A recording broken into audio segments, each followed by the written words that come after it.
أعوذ بالله من الشيطان الرجيم. Sayakunu fi akhir zaman. Di riwayat lain satakunu fi akhir ummati dajjaluna kadzabun. Akan muncul nanti di masa-masa yang akan datang. Di masa-masa umatku yang akhir. Itu dihadirkan di masa Nabi, kalimatnya keluar di masa Nabi untuk menunjukkan di masa jauh setelah Nabi. Ya, akan muncul kata Nabi di akhir-akhir masa umatku nanti para pendusta. Tapi diistilahkan bukan dengan kadzab, tapi dengan dajjal. Dajjal itu bukan munculnya dajjal di sini. Ya, kalau cuma dajjal saja tidak disebutkan dengan masih, itu bukan makhluknya, tapi sifat-sifatnya. Di antara sifatnya itu maaf ya itu pintar. Ya, pintar. Dajjal itu kalau nggak pintar, bagaimana nipu banyak orang? Ya. Mohon maaf yang kemarin tuh yang ada padepokan yang macam-macam handphone, kan, uang itu, yang begitu aja masih banyak yang tertipu. Bagaimana dengan dajjal yang muncul?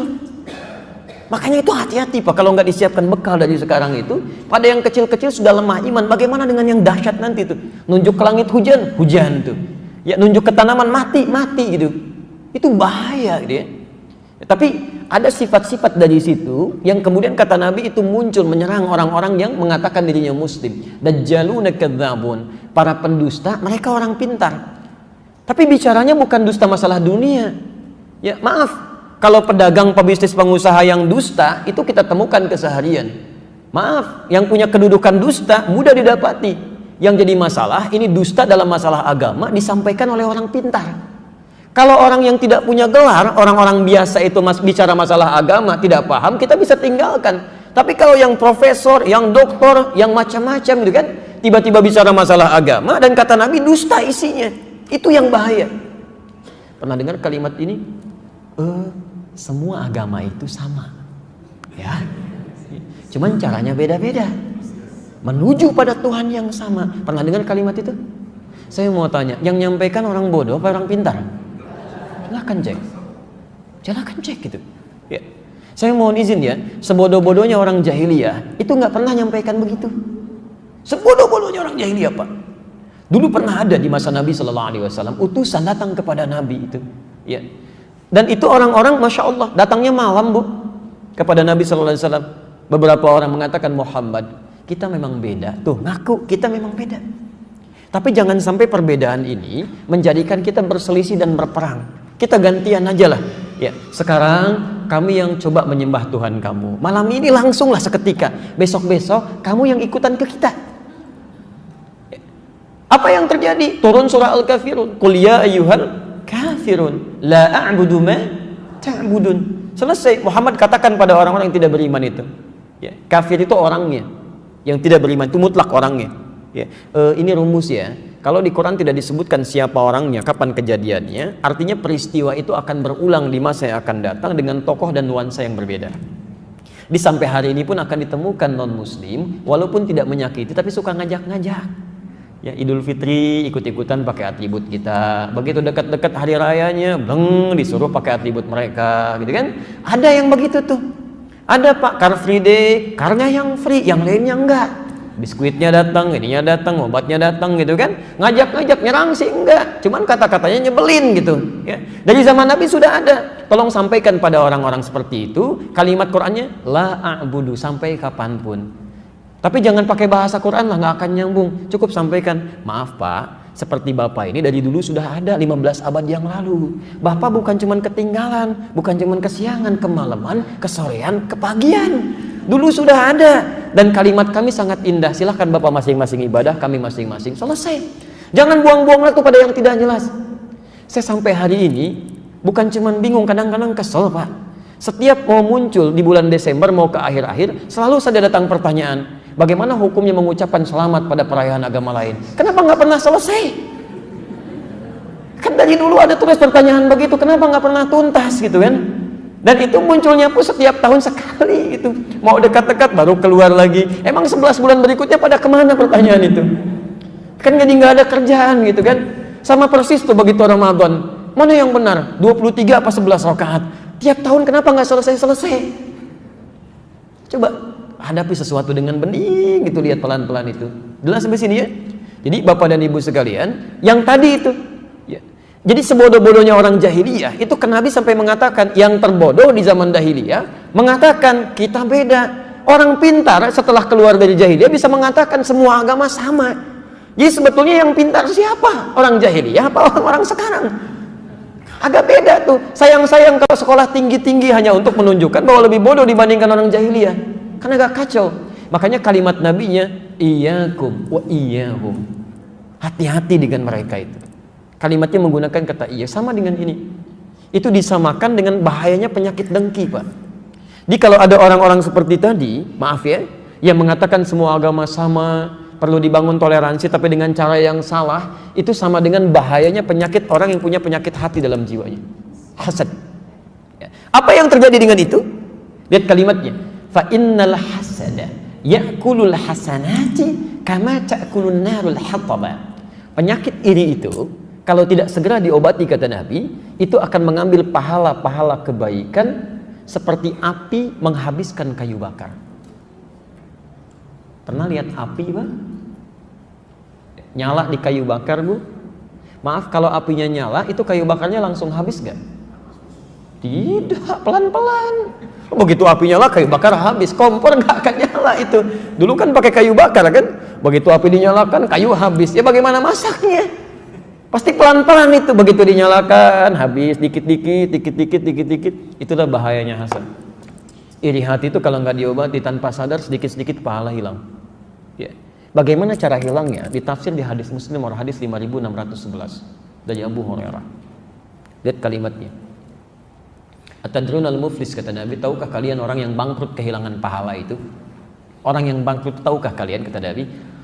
Qulna ya Rasulullah, al-muflisu fina ma la dirham lahu wa la mata'. Ya Rasulullah, orang bangkrut di antara kami itu orang yang sudah tidak punya uang sepeser pun, enggak ada aset sedikit pun. Logis ya? Perhatikan jawab Nabi. Al-muflisu min ummati, orang bangkrut dari umatku itu. Tolong garis bawahi ya. Nabi tidak mengatakan umatnya Musa, tidak mengatakan umatnya Isa, tapi ummati. Jadi ada yang mengaku umatnya Nabi tapi kehilangan banyak pahala di akhirat. Ya'ti yaumal qiyamati bi sholatin, datang di hari kiamat dengan pahala salat yang banyak dikerjakan. Wasyamin, puasanya rajin, jangankan fardunya, sunnahnya dikerjakan. Wazakatin, zakatnya enggak terlewat ya. Wa ya'ti qad syatama hadza, cuman sayang karena ada penyakit dalam jiwanya, fujur, merambat ke lisannya senang mencela si fulan. Wa qadzafa hadza, menuduh si B. Wa akala mala hadza, mengambil harta orang lain tanpa dibenarkan. Bukankah orang iri kadang mengambil banyak hal? Menuliskan yang tidak tepat, mencela tidak pada tempatnya. Lihat, wa daraba hadza, seringkali bahkan berselisih itu. Ya. Bahkan puncaknya itu bisa melukai. Wa sabaka dama hadza. Ada yang bahkan menghancurkan orang, menumpahkan darah dan menyebut nama Allah di dalamnya. Itu puncaknya penyakit jiwa, Bu. Pak, di kolbunya itu. Coba lihat tuh ya, sekarang kita dapatkan tembak orang, bom orang segala rupa. Tapi bukan dengan ketentuan yang wajar yang dibenarkan untuk membela Islam, bukan. Hanya untuk menampilkan tembak, bunuh, itu kan penyakit jiwanya itu. Banyak masalah. Di Aleppo sekarang macam-macam. Kok bisa sekali gitu kan anak-anak kecil, bom hancurkan ini macam. Kayak nggak ada dalam dirinya itu, kayak nggak ada iman gitu. Ya. Padahal kalau paham Quran satu ayat aja nggak akan terjadi itu. Demi Allah saya katakan, Quran surah keempat An-Nisa ayat ke-93, posisi paling kanan di pertengahan itu. Ya, Quran surah keempat ayat 93. Lihat kalimatnya, itu tegas sekali. Wa may yaqtul mu'minan muta'ammidan. Siapa yang sengaja merencanakan pembunuhan pada satu orang beriman, satu orang aja. Fajaza'uhu jahannam. Maka kami akan siapkan baginya neraka jahanam, kata Allah. Satu orang aja. Khalidan fiha, gak akan saya beri kesempatan keluar dari situ, kekal di dalamnya. Wa ghadiballahu alaihi, Allah murka pada orang ini. Wa la'anahu, dilaknat dia kalau dia tidak tobat selama hidupnya. Wa a'adda lahu 'adzaban 'azima. Maaf ya, neraka jahanam itu nggak usah dilipatkan aja siksanya, itu sudah luar biasa. Orang masuk neraka jahanam itu udah diancam di Quran, akan masuk tanpa hisab. Ya, jadi ada orang masuk surga tanpa hisab, ada orang masuk neraka tanpa hisab. Penghuni neraka jahanam itu masuk surga, masuk nerakanya cepat banget tanpa hisab. Jadi begitu kelihatan hisab terjadi, ada yang pegang kitab dengan kanannya senang, gitu kan? Biyamini. Ada yang di punggungnya begini takut, tiba-tiba ada segolongan orang, aduh kita bagaimana nanti ya hisabnya? Tiba-tiba turun ayat Quran surah ke-18 ayat 100, posisi paling kiri sebelah atas. Lihat kalimatnya. Wa aradna jahannama yauma idzin lil kafirina arba. Pada orang-orang seperti ini kami akan langsung tampilkan neraka jahanam sejelas-jelasnya. Kalau bahasa bebasnya begini, kamu jangan banyak berpikir dan diskusi ya. Tempatnya nanti di sini, nanti langsung masuk aja ke situ. Ada yang begitu. Ya. Nah, yang ini menarik, Bu. Yang ini di An-Nisa 93 tadi, wa'addalahu 'adzaban 'azima, sudah masuk neraka jahanam dilipat gandakan siksanya. Neraka jahanam itu siksanya belum masuk aja apinya udah kerasa. Quran surah ke-40 dari ayat 45 sampai 47 itu. Di 46-nya Allahu Akbar. An-naru yu'raduna 'alaiha. Api itu selalu tampakkan, belum masuk tuh, apalagi sudah masuk. Itu dilipat gandakan. Jadi kalau orang paham ayat ini, cukup satu ayat ini untuk bisa mencegah pembunuhan terjadi. Pasti orang kalau benar-benar beriman tuh nggak akan berlaku begitu. Mustahil. Di kita juga pada aneh-aneh aja kalau saya lihat berita ada bom panci ya. Ngapain bikin panci buat masak dipakai bikin bom ya? Kalau memang benar terjadi gitu ya, Masya Allah. Dan itu hebat sekali. Amerika punya bom gitu kan, beratnya 7,1 ya, radiusnya 150 meter. Rusia punya bom beratnya 8,2 ton, radiusnya 300 meter. Bom di kita 3 kilo, 300 meter. Masya Allah, luar biasa. Siapa yang bikin bom tuh? Lebih hebat daripada orang luar kan? 3 kilo Pak, 300 meter. Yang bikin ibu-ibu lagi tuh yang mau ledakinnya. Ya, hati-hati penguasa panci ibu-ibu Pak tuh di rumah. Kalau ada masalah yang punya panci ibu tuh. Itu baru panci, belum kulkas ya. Belum yang lainnya. Terus saya suka aneh-aneh. Kalau benar itu terjadi kita doakan supaya bertobat gitu kan. Tapi kalau itu sesuatu yang salah kemudian dikemas dengan sesuatu yang buruk dan menjadi fitnah untuk Islam, kita pun doakan semoga dapat hidayah gitu. Mau cari apa sih? Toh nggak ada bom meninggal juga gitu. Ya, baik yang bikin isu, yang bikin masalah, plus juga yang melakukan masalah, ya kita jauhi Pak, Bu. Hal semacam itulah. Cukup selesai gitu. Nah, sekarang kembalikan ya. Kama ta'kulun narul hattaba, itu seperti api memakan kayu pelan-pelan. Nah, ini kata Nabi, kalau ada orang sholat kemudian mencela orang saja, ya, iri pada orang lain, itu bisa macam-macam aspeknya. Kemudian dicela misalnya, itu seketika tu'khadhu hadza min hasanati wa hadza min hasanati, dipindahkan pahala sholatnya pada orang dicela tadi. Selesai. Anda sekarang sedang taklim, tiba-tiba bicarakan orang lain sampai nulis status misalnya, dia nggak datang hari ini, nggak dapat hidayah, misal, itu pahala taklim Anda seketika pindah tuh ke orang itu. Alhamdulillah saya enggak Pak Ustadz, alhamdulillah enggak seperti ibu itu tuh. Itu pindah juga, sama gitu. Jadi seperti itu Pak. Fa in faniyat hasanatu, kalau habis kebaikannya nggak ada lagi misalnya tuh. Ya maaf, sudah haji tiba-tiba fitnah, hajinya pindah pada yang difitnah, habis itu. Melakukan keburukan, bohongin orang misalnya. Itu pahala orang-orang ini karena sudah tidak ada lagi, maka yang terjadi dosa orang tadi diambil ditimpakan kepada dia. Faturiha finnar, maka dilemparkan ke dalam neraka. Selesai. Maka coba hati-hati jaga amalan kita yang sudah dikerjakan, jangan banyak dibuang-buang. Ya, berselisih itu menghilangkan amalan, mencela itu menghabiskan pahala. Ngapain Anda belajar kalau untuk mencela orang lain nggak ada faedahnya? Untuk apa Anda sholat kalau harus dihabiskan pahalanya? Ya nggak nikmat ibadahnya. Ya, karena itu kita kembalikan sifat-sifat ini umumnya bukan karena masalah fisik, tapi masalah dalam jiwanya. Jelas sampai sini ya? Baik, sekarang baru kita obati ya. Pelan-pelan. Halo, lanjutkan. Kita lanjutkan ya. Baik. 1. Ya, pelan-pelan. Bismillah. Saya cek kembali ya. Saya cek kembali. Kalau penyakit kolbu tadi, maaf, berbahaya tidak? Mengandung dosa? Baik. Jika penyakit tidak mengandung dosa, maka sifat pengobatannya seketika, lebih mudah. Cari obat kata Nabi di dokter, obati selesai. Tapi penyakit ini tidak. Karena dia mengandung dosa, maka dosa-dosa ini mesti digugurkan terlebih dahulu sebelum penyakitnya hilang dengan rata. Baik, maka rumusnya yuk kita buat. Quran surah Nuh ayat 10. Sekarang kita ganti dengan nama surat ya. Quran surah Nuh ayat 10.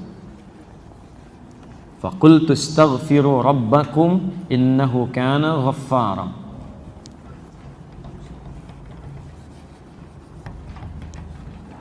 Ada ayatnya?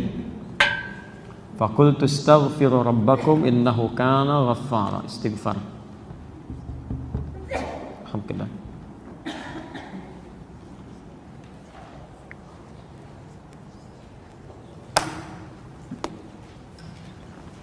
Sudah? Ada ayatnya? Faqultu astaghfiru rabbakum innahu kana ghaffara. Maka aku katakan pada kaumku, ya, supaya mereka beristighfar kepada Allah, sungguh Allah Maha Pengampun segala dosa. Perhatikan, umatnya Nabi Nuh saat itu diajak untuk mendekat kepada Allah, beribadah. Ngajaknya bukan sekali dua kali, Pak, 950 tahun. 950 tahun. Yang beriman cuma segelintir orang. Tapi yang bermasalah pada kolbunya itu luar biasa banyaknya. Bukan masalah fisik. Sehat-sehat zaman Nabi Nuh itu. Tapi karena hatinya bermasalah, Nuh kamu seperti orang gila, kalau nggak selesai kami lempari. Azab bisa datang, jangan begitu. Sekalian aja turunin azabnya sekarang. Jadi banyak hal yang bukan cuma ngajak berdebat, nantang azab, Pak.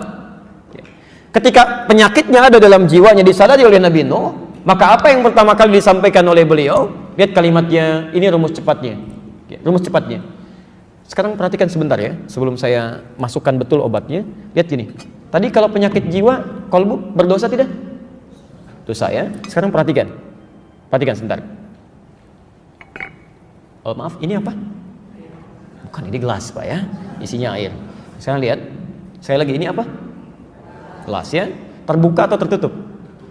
Terbuka. Sekarang, kalau gelasnya terbuka, bisa saya masukkan spidol? Bisa, baik. Bisa saya masukkan handphone? Tidak, nggak cukup tuh ya. Baik, pelan-pelan. Baik. Tuh, fokus ya. Baik, sekarang perhatikan. Jadi benda-benda itu bisa masuk sesuai dengan ukurannya. Nah, perhatikan ya. Saat kita memohon kepada Allah, itu sumber-sumber kebaikan kita terbuka. Janji Allah, Anda mau minta apapun, itu seketika akan diberikan. Akan diberikan. Itu ada di Quran surah kedua Al-Baqarah ayat 186, posisi paling kiri sebelah bawah. Wa idza sa'alaka 'ibadi 'anni fa inni qarib. Kalau hambaku punya persoalan kemudian ingin mencari aku, ini sudah fitrah manusia. Kalau sedang punya masalah pasti menyebut nama Allah tuh. Nyari gitu ya. Fa inni qarib, Muhammad katakan pada orang mencari aku ini, yang bertanya kepadamu, aku dekat, gak usah dicari, memberi harapan. Secara psikologis itu menenangkan. Anda bertanya, Ustadz Adi mana ya? Belum datang. Aduh, nggak ada kabar nih. Dengan yang kedua dikatakan tenang, beliau sudah dekat katanya. Mana yang paling menenangkan? Yang pertama atau yang kedua? Yang kedua. Fa inni qarib. Poinnya, ujibu da'watad da'i idza da'an. Saya akan selalu jawab doa hambaku sepanjang dia berdoa. Bentuknya progresif, ya. Bahkan kalau dalam bahasa Inggris 3 itu, present, continuous, future. Jadi kalau kita minta, kata Allah, sifat doa itu ketika diminta akan selalu dijawab. Nggak ada doa yang tidak dikabulkan, Pak. Tidak ada. Kalau nggak sekarang, besok. Kalau nggak besok, nggak bisa sekarang kita menerima di alam kubur. Kalau nggak dapat di akhirat, pasti dikasih. Tidak ada doa yang tertolak, semua dikabulkan. Cuma yang jadi masalah, ketika Allah akan berikan, manusianya menutup pintu doa itu untuk datang. Ditutup dengan apa? Maksiat. Ketika seseorang berbuat maksiat, kata Nabi, hadir naktah sauda dalam jiwanya. Nutup, nutup, nutup. Semakin banyak maksiat dikerjakan, maka nutup seperti ini. Kalau sudah tertutup seperti ini, jangankan handphone, maaf, spidol pun gak bisa masuk. Yang paling berbahaya, jangankan doa, mohon izin ya, maaf, ajakan kebaikan pun gak bisa nyambung. Ya karena kebanyakan bermaksiat, bahkan yang paling bahaya makan yang haram. Haram itu seketika tuh, kalau sudah masuk ke perut ngalir dengan darah, Pak. Masuk ke tangan, masuk ke telinga, masuk ke mata. Kalau sudah masuk telinga, itu panggilan kebaikan gak bisa nyambung tuh. Susah. Allahu Akbar, gak tembus. Wa fi adhanihim waqra. Quran surah ke-6 ayat ke-25. Wa fi adhanihim waqra. Ada orang yang di telinganya tuh ada sumbatan, gak bisa dengar, Pak. Ya, bola tuh jauh kedengaran banget tuh. Direncanakan bahkan sebelumnya itu. Ada tuh, hafal, diketahui betul itu. Masya Allah. Tapi Isya lewat, gitu kan. Maghrib gak dikerjakan, adzan gak kedengaran. Yang paling mulia, saat seseorang tidak bisa mendengar kebaikan dengan telinganya, itu Allah saking sayangnya pada hamba ini akan ditampakkan lewat matanya. Orang nggak dengar adzan, nggak mau dengar, tiba-tiba dihadirkan orang lewat. Masya Allah. Dari mulai orang dewasa sampai anak kecil lewat. Pak, salat Pak. Mari, Masya Allah. Ya, mangga silahkan duluan. Silahkan, tuh kan. Om, salat Om. Ya, silahkan duluan. Dia sendiri nggak salat. Susah gitu kan ya seperti ini. Masya Allah. Om, nggak tahu ke masjid Om? Enggak. Kalau surga nggak tahu, masjid aja nggak tahu, apalagi surga. Masya Allah. Ini orang seperti ini susah tuh, dilihatin di mata nggak bisa, dengar di telinga nggak bisa. Apa yang salah? Ini yang masuk tuh. Ada penyakit dalam jiwanya. Ya, makanya turun ayat Quran surah kedua ayat ke-7 itu, posisi paling kanan sebelah atas. Khatamallahu ala qulubihim. Awas tadi, penyakit kolbu itu di mana adanya? Di kolbu. Nggak mungkin penyakit kolbu adanya di yang lain. Di kolbu. Jamak kolbu tadi apa? Qulub. Khatamallahu ala qulubihim wa ala sam'ihim wa ala absarihim ghishawah. Perhatikan, pertama yang bermasalah kolbunya. Kalau kolbu bermasalah, tembusnya kemana? Telinga nggak bisa dengar, mata nggak bisa lihat. Kalau sudah seperti ini, dia tidak membuka sekat ini yang paling bahaya. Walahum adzabun azim. Maka hidup orang ini akan tersiksa itu. Di dunia tersiksa, di akhirat tersiksa. Orang yang punya penyakit hati itu, Pak Ambu, hidupnya nggak akan tenang. Demi Allah saya katakan nggak akan tenang. Ya maaf ya, mau tidur aja nggak tenang. Ya tidur masih kepikiran nikmat orang lain. Dia punya rumah tapi masih mikirin rumah orang. Begitu mau tidur tuh kalimatnya masih jelek aja. Bahkan ada yang mohon maaf ya, mimpi pun masih dosa juga. Ya, gara-gara dia memang semua ini sedang tidur tuh. Sampai isinya bingung, Pak, bangun kenapa gitu. Ya Allah, kapan istirahatnya? Saat nggak tidur juga salah, saat tidur pun tidak tentram. Itu orang-orang seperti ini. Ya, bagaimana cara bukanya? Fakultu astaghfiru rabbakum innahu kana ghaffar. Kalau kadarnya masih kecil-kecil, untuk menghilangkan dosanya dengan istighfar. Itu untuk meluluhkan dosanya. Ya. Kalau ini tutupnya ini dari apa tutupnya? Tuh, aluminium. Ya. Maaf ya. Lihat kalimatnya. Kalau tutupnya dari tisu bagaimana? Lebih lunak atau lebih keras? Lebih lunak. Ada yang kecil-kecil yang bisa ditembus begini tuh. Ya. Ini kalau dengan istighfar aja bisa dicabut begini. Maaf Bapak Ibu sekalian, itu tanpa sadar dalam beraktivitas dalam sehari itu akan selalu ada dosa yang pernah kita kerjakan, termasuk saya. Semuanya. Coba kalau nggak percaya cek dari ujung kepala sampai ujung kaki. Itu pasti ada potensi dosa masuk itu. Ya, mata tuh. Sekarang sudah jam 2 lewat 7 menit. Saya mohon izin dari Anda bangun sampai dengan sekarang, berapa kali mata kita berbuat salah tuh, salah lihat. Pasti ada aja. Telinga salah dengar, ya kan? Lisan salah bicara, pikiran salah berpikir. Sekarang pun mungkin ada begitu, nggak tanggung-tanggung ustadznya juga salah dipikirin gitu. Bisa kejadian gitu kan, macam-macam terjadi. Nah itu yang kecil-kecil, itu seketika hilangnya dengan istighfar. Coba cek, Nabi beristighfar nggak dalam hidupnya? Sebelum tidur istighfar nggak? Berapa kali? 70 sampai 100 kali sebelum tidur. Nabi Rasul dijaga dari kesalahan, dijamin surganya, tingkat surga tertinggi, masih istighfar dalam hidupnya. Anda bukan Nabi, bukan Rasul, surga sampai zuhur ini belum jelas, hisab masih menegangkan, gak mau istighfar, aneh itu. Makanya orang-orang yang istighfar itu, ketika dia istighfar, maka sumber-sumber masalah yang kecil itu hilang Pak. Makanya mohon izin ya, kalau ingin dijaga dari penyakit-penyakit hati, salah satu caranya kata Quran, biasakan istighfar. Astagfirullah. Jangan dibiarkan ada. Jadi begitu ada misalnya setan datang, tuh dia tuh sombong, jalan aja nggak nyapa kamu. Begitu muncul itu langsung astagfirullahaladzim. Itu nggak benar. Astagfirullah. Itu seketika akan hilang dan potensi dosa akan keluar. Ya. Kalau sudah seperti ini, masya Allah. Orang-orang yang seringkali istighfar dalam hidupnya, kemudian dia membiasakan itu, bukan cuma dijaga dari dosa-dosa yang kecil. Mohon maaf ya, cinta Allah pun akan diturunkan pada orang ini. Cinta Allah akan diberikan. Allah itu sangat mencintai orang yang membiasakan istighfar dalam hidupnya. Quran surah ketiga ayat 31. Posisi paling kiri sebelah atas. Quran surah ketiga ayat 31. Saya mau kasih rahasia siang ini. Maaf, ibu mau bapak? Saya mau kasih rahasia, boleh? Baik, kita keluarkan dari Quran. Lihat ayat Qurannya. Quran surah 3 ayat 31, posisi paling kiri sebelah atas, agak ke tengah sedikit. Qul in kuntum tuhibbunallaha fattabi'uni. Katakan Muhammad, jika kalian serius mencintai Allah, buktikan cinta itu dengan mengikuti aku, ikuti Nabi. Coba kita biasakan. Bangun tidur, ya maaf ya, non muslim juga bisa bangun tidur. Sama orang beriman juga bangun dari tidurnya. Masya Allah. Bahkan ya membuat kan hal-hal yang bisa mereka kerjakan. Ada yang bangun tidurnya, ada yang langsung cuci tangan, ada yang langsung duduk, ada yang langsung mandi. Anak-anak kecil bahkan mengatakan bangun tidur terus. Bukan, Nabi nggak begitu. Jadi kalau Anda ingin dicintai Allah, ikuti Nabi. Bagaimana Nabi bangun dari tidurnya? Ternyata ada sunnahnya. Ya, ada duduk dulu, ada mengusap sebagian dari bekas ngantuk, ada baca doa dulu. Nggak ada bangun tidur langsung mandi. Ada tahapan dia. Makan juga begitu. Mau minum pakai tangan apa? Kanan. Kalau cuman kanan, yang lain juga bisa dengan kanan. Masya Allah. Kemudian setelah itu minum dengan mengucapkan apa?